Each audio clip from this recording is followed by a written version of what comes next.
eskerron eman diote Euskaltzaindiari, gure entitatea aintzat hartu eta hemen egoteko gonbitea biali izanagatik eta gainera gure esperientzia arrakastatzat hartu izanagatik. Gaurkoan gure liburuaz hitz egitera etorri naiz. Eta gure liburuak ondoko bi kapitulu edo bi atal ditu, alde batetik jardungo dut Euskarak laborakutxan izan duen ibilbidearen inguruan, eta hor ibilbidean zehar egon diren mugarririk esanguratsuenak aipatuko ditut. Eta bigarren kapituluan aipatuko dut zeintzu diren aurrera begira guk proposatzen ditugun eta finkatu ditugun erronkak eta helburuak. Beraz, hauxe da, lehenengo kapitulua, Euskararen ibilbidea laborakutxan, mugarriak begia iraganean jarrikoet, eta beraz, iraganetik hasiko naiz.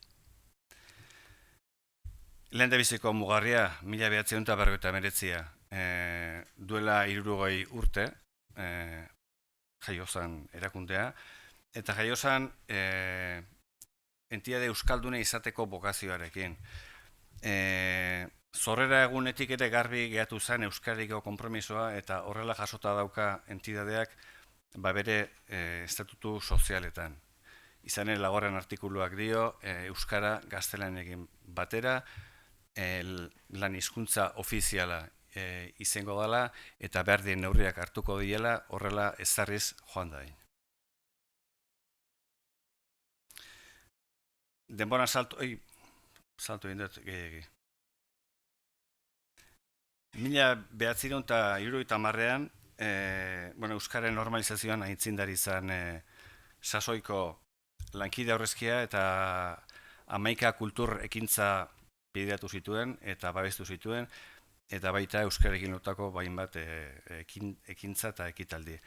Baietako batzuk dira hemen pantailan azaltzen dienak, herri-zerri bideratu zituen Olentzero jaiak, bestalde Orbegozo Fundazioarekin elkarlanean Euskal Zinemegintzaren aztegiak izan ziren ikuskak izeneko dokumentalak ere babestu zituen eta finantzatu zituen, eta nork ez ditu gogoratzen, gure etxeko paretak hornitzen eta beteten zituzten laboralak ataratzen zituen egutegiak. Eta hor dakazue horien adibidetako bat. Beste mugarri bat, 1975 ikastolen departamentua. Puri-purian zeuden ikastolen mugimentua sortzen ari zen, hazten ari zen, ernatzen ari zen, eta ikastolek laguntza behar zute, aholkularitza laguntza, finantzazio laguntza, eta sasoiko lankide aurrezkia izan zen kreditua eman ziren entitate bakarra. Premia eta behar hauen aurrean, lankide aurrezkiak sortu zuen ikastolen departamentua, bertan bi lagunek jardun zuten 5 urtez, izan ere 1980an Eusko Jaurlaritzak erronka honi heldu zion, baina biten bitartean, hor 50tik gora ikastola bideratu ziren, gure bi lankidek bultzatzaile lanetan jardun zuten bitartean.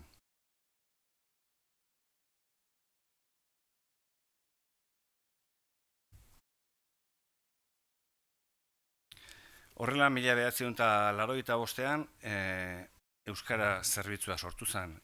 Euskarak bazeukan, txikia baldin bazan ere, bazeukan giza egitura txikia, eta horren eraginez hurrengo urtean lankide aurrezkiak egin zuen Euskaren presentzia berpizteko proiektu bat. Proiektu hori garatu zuen, eta zuzendaritzak onartu zuen, eta sasoiko kontseilu sozialak ere bai. Eta honen eraginez, hurrengo urtean, 1987an Euskararen lehen plan estrategikoa egin zen, eta horren eskutik ere etorri zen lehen euskara plana. Haren plan estrategikoaren izenburua zen hizkuntzaren normalizazio bidean plangintza estrategiko batetarrenzko hainbat abiapuntu. Testu ingurua bereziatzen, etzan bate aldekoa, baina, entidadeak euskara garatzeko konpromiso irrimoa zaukan, eta ia azizan euskararen inguruan aurreneko hausnarketa serioa eta sendoa egiten. Denboran salto ginez, 1982an euskara batzordea sortu zen, beraz euskara zerbitzuak aurrerantzean izan zuen lantalde bat, konplizia zian lankide batzuk, lankide aktiboak izan zienak, konprometituak euskararekin, eta sasoi hartan 8 lagunek osatu zuten euskara batzordea. Eta sasoi hortako ere bada euskara ikasteko laguntzen araudia. Araudia lehenagokoa da, baina 82an lehenagotik zegoen araudia eguneratu gintzan eta osatu gintzan.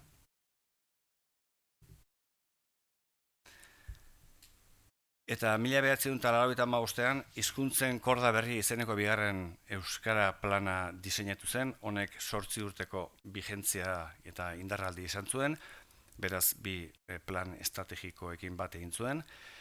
Eta, euskerak arrezkero gune zabalagoak izan zituen gure enpresan, bai kanpora begira eta bai barrura begira, hau da bai bezeroi begira eta bai langilei begira ere. Horrek gero atea ireki ziren, beste ondoko hauei ere. 2000garren urtean edo horren buelta mentzat, hizkuntza batzordea sortu zen. Hizkuntza batzordeak daukan berizgarrik handiena da, interlokuzio zuzena duela zuzendaritza batzordearekin, izan ere hizkuntza batzordearen kideen erdiak dira zuzendaritzakoak, eta beraz hizkuntza batzordean onartzen dienak, geho arazoik handi gabe pasatzen dira eta lantzen dira, eta zorionez onartzen dira zuzendaritza batzordean. Aldi berean, bai euskarari ziurtagiria ere, zerbitzu euskaraz mailakoa lortu genuen 41 bulegotan, baita ere zuk eta nik biok euskaraz izeneko kanpaina bideratu genuen bulegoetara, eta bertara bulego guztietara bihelizien errotuluak, pegatinak eta kartelak. Sarea izeneko kolektiboa ere orduan sortu zen, sarean 350 bat lagun izen ginen hasieran, hor geunden eta hor gaude oraindik ere, lanean euskara erabiltzeko konpromisoa hartu genuen lankideak. Gaur egun dexente gehiago gera, lehenagoko 350 horiek baino. Eta sasoi honetako ere dia sinatu genituen hainbat hitzarmen. Alde batetik UEMarekin eta baita bestalde Debagoiena, Goierri eta Boruntzaldeako udalekin.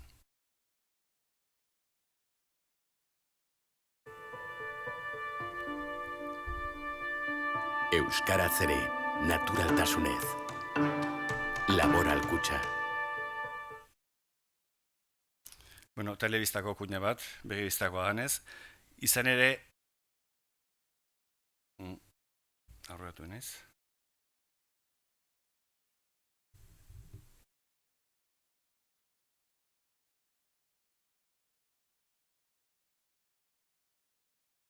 Ez dut gaur manejatuko hau.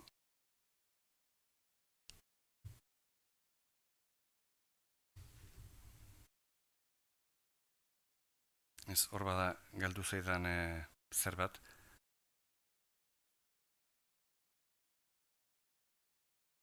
Berri da. Aurrera ingo du honekin. Urrengo transparentzia debostioa honetan, 5 urteko denbora tarte bat azaltzen da. Hor bada guretzat, bai entitatearentzat eta bai euskararentzat ere garranti handiko izan zen gertakizun bat. Izan ere, sasoi hartako lankide aurrezki edo kaja laborala eta iparkutxa eskondu intziren. Bat egin zuten eta horren fruitu laboral kutxa jaio zen. Eta horrek garrantzi handi izan zuen izan eren laboral kutxak zaukan euskara plana desente garatuagoa zegoen iparkutxak zuena baino.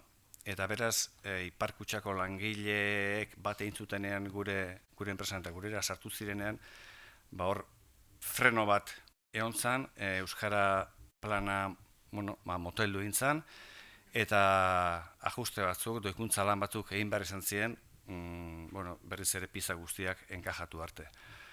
Gaur egun, sorionez, berriz ere ohiko abiedura hartua du Euskara planak, baina hor hasieran urtebeteko geldialdia edo izan zuen, motelaldia bentzak, geldialdia baino. Eta sasoi honetakoak dira, hor behan dauden beste 3 mugarri horiek. Berdintasun batzordearen sorrera jarriet, izan ere berdintasun batzordeak egiten dituen bilera guztiak euskaraz egin ditu eta egiten ditu, eta akta guztiak ere euskaraz jasotzen dira.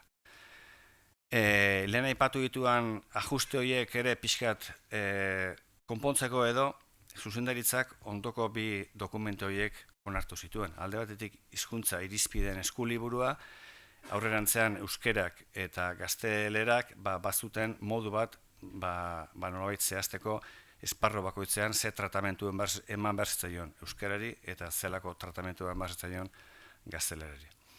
Eta lehen hau beste hainbatek ere aipatu dutena, hizkuntza eskakizunen protokoloa sasoi honetakoa da, beraz gurean ere martxa dela badia 5-6 urte, eta momentuz gaur egun ondo xamar funtzionatzen du, euskara batzordeak egiten du 3 hilero horren segimentua, eta gaur arte ez da inongo moldaketa egin behar izan, orain arteko datuak oso onak izaten ari direlako.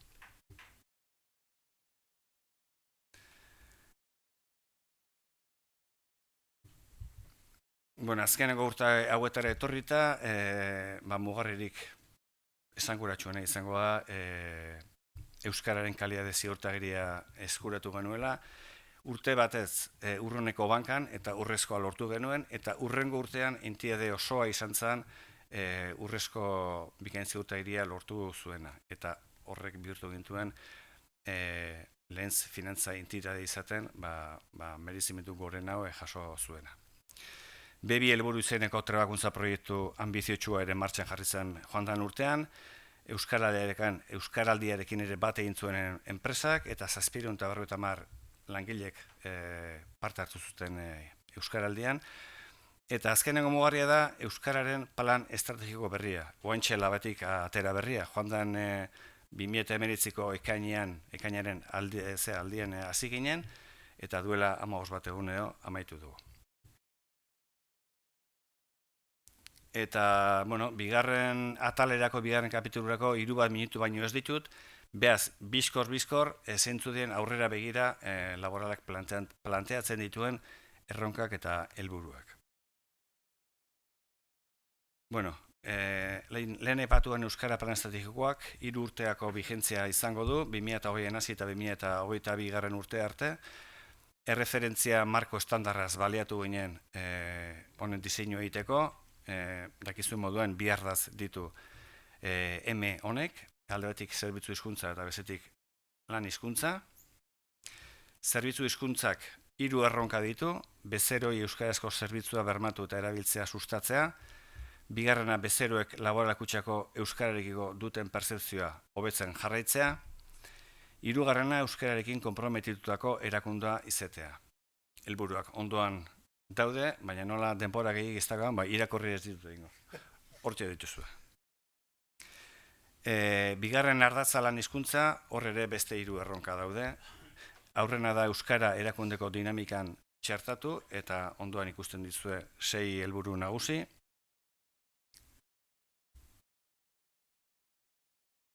Eta azkeneko 2 erronka dira langileen euskaren ezagutza areagotzea eta euskararen barne erabilera areagotzea. Korrika eta presak egin dut azken osatia, baina bukatu aurretik, mezu bat eman nahi nuke. Izan ere, gure ibilbidean aurrera egiteko edo aurrerago egiteko bentsat, bidaian ezinbesteko bideideak behar ditugu.